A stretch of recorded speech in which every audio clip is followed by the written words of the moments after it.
क्रांतिकारी सुधारणा, राजकीय स्थैर्य आणि व्यवसाय सुलभतेमुळे भारत बनला जगातील सर्वात वेगानं वाढणारी प्रमुख अर्थव्यवस्था. पंतप्रधानांचं सायप्रसमध्ये गोलमेज बैठकीत प्रतिपादन.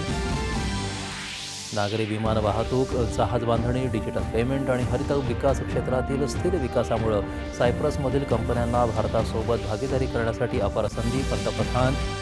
पंतप्रधान नरेंद्र मोदी आणि सायप्रसच्या अध्यक्षांमध्ये आज द्विपक्षीय बैठक. शिक्षण, डिजिटल सहकार्य आणि प्रादेशिक सुरक्षा यासह विविध विषयांवर चर्चा अपेक्षित.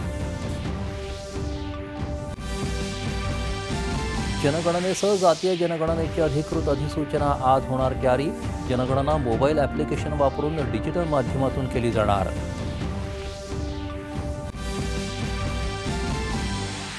भारतीय विशिष्ट ओळख प्राधिकरणानं आधार कार्ड निःशुल्क अद्ययावत करण्याची अंतिम मुदत 14 जून 2026 पर्यंत वाढवली.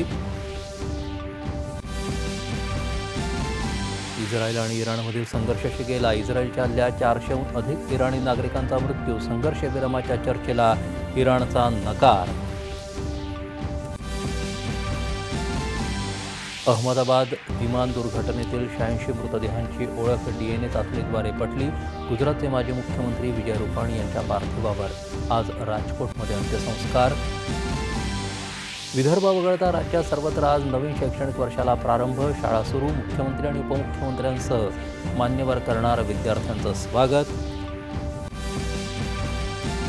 कुंदमळा इथं इंद्रायणी नदीवरचा पूल कोसळून झालेल्या दुर्घटनेत 4 जणांचा मृत्यू, 18 जण जखमी, 51 जणांना वाचवण्यात यश.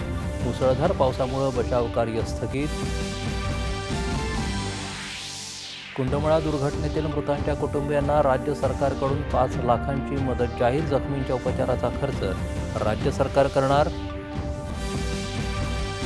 आणि कोकणासह मध्य महाराष्ट्राला पावसानं झोडपलं. राज्याच्या विविध भागात आज मुसळधार ते अतिमुसळधार पावसाचा इशारा.